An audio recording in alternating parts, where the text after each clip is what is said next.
You are listening to the Standards Desk of News from The Standard Show, the podcast that brings you the stories behind the standards with Matthew Childs and Cindy Parakill.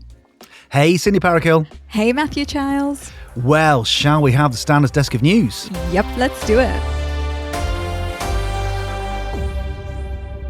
Yes, this is the Standards Desk of News. News about standards and standards in the news. And this time we are covering stories from February 2025. Formula E on track to net zero. Formula E has made history as the first sport globally to be certified on a pathway to net zero carbon, reinforcing its commitment to sustainability and innovation in motorsport. In collaboration with DHL and other key partners, the championship has optimised its freight logistics, enabling it to transport essential race equipment to events outside Europe using just 2 cargo planes instead of 3. This efficiency breakthrough will cut freight emissions by 25%, reducing carbon dioxide output by approximately 5,500 tonnes this season. This milestone underscores Formula E's leadership in environmental responsibility, advancing transparency, accountability and continuous improvement in emissions management. It also aligns with the championship's commitment to BSI's net zero pathway. By adopting the ISO 14064-1 standard for greenhouse gas emissions reporting and the ISO Net Zero guidelines, Formula E is setting a benchmark for the sports industry in sustainable operations. As the world's premier electric racing series, Formula E continues to push the boundaries of what's possible, proving that high-performance sport and environmental responsibility can go hand in hand. UK government recognises the vital role of standards in economic growth and public policy. The UK government has released a new paper, Public Policy Interest in Standardization, highlighting the essential role of standards in advancing public policy goals and driving economic growth. The publication underscores the critical benefits of standardization, including enhancing productivity and facilitating global trade, accelerating innovation in emerging technologies such as AI and quantum computing, supporting the UK's net zero and sustainability commitments, and ensuring quality, safety, and consumer protection. The paper also highlights BSI's collaboration with the Department for Business and Trade, DBT, under its Memorandum of Understanding, reinforcing a shared mission to integrate standards into public policy while upholding transparency, consensus, and openness. This recognition reaffirms the critical role of standards in ensuring the UK remains a leader in innovation, sustainability, and global trade. New standard to drive circular design in lighting. BSI has released new guidance to help the lighting industry transition to a circular economy through remanufacturing, providing customers with confidence in the sustainable products. The BSI 8887-221 standard offers clear direction for manufacturers and customers on extending the life cycle of luminaires and lighting equipment. By reducing waste, conserving resources and lowering demand for virgin materials, the guidance supports sustainability goals while minimising energy consumption and emissions. With 45% of global greenhouse gas emissions linked to product use and manufacturing, adopting circular strategies like remanufacturing could cut emissions by 39%, equivalent to 22.8 billion tonnes. Research also shows 72% of customers would consider purchasing remanufactured products if quality is guaranteed.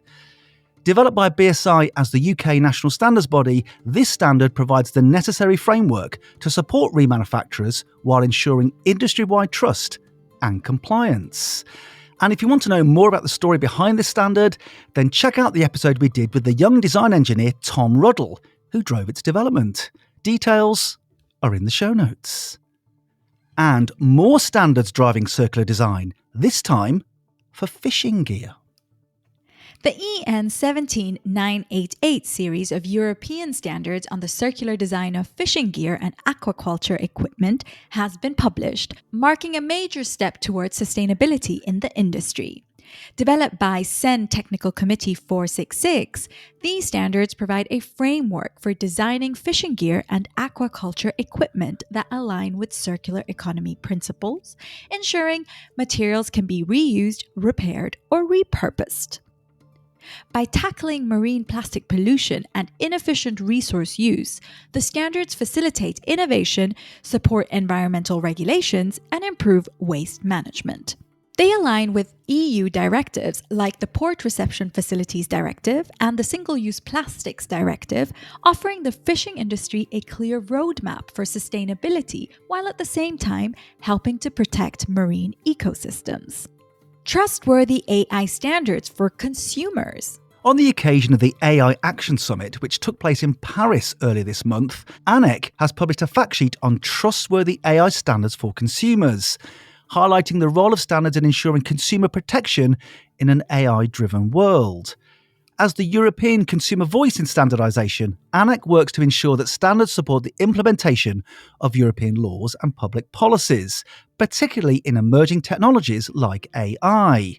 As AI plays a growing role in decision-making for products and services, ANEC's fact sheet highlights key consumer concerns.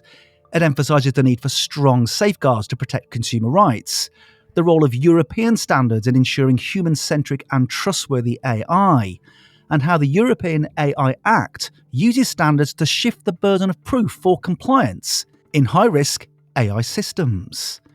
With extensive expertise in products and service standards, ANEC is actively contributing to the development of European AI standards to uphold consumer rights and build public trust in AI technologies. And finally, have your say on T's and C's. Buying online? Well, like most people, you probably just tick the terms and conditions box without giving a second thought. We all know that we should read the T's and C's to ensure we agree with them, but let's be honest, very few of us do. That's why ISO is developing a new international standard to help websites, platforms, and suppliers make their T's and C's clearer, simpler, and more transparent, so that consumers can make informed choices before they hit Pay Now. The draft standard is now open for public consultation. Get involved and have your say now.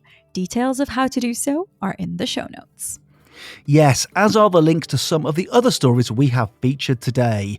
And the show notes are also where you can find details of our socials and all the other ways to get in touch with us here on The Standard Show. Well, thank you, Cindy Parakill. Thank you, Matthew Childs. For February 2025, we've ticked that box. That's the Standards Desk of News.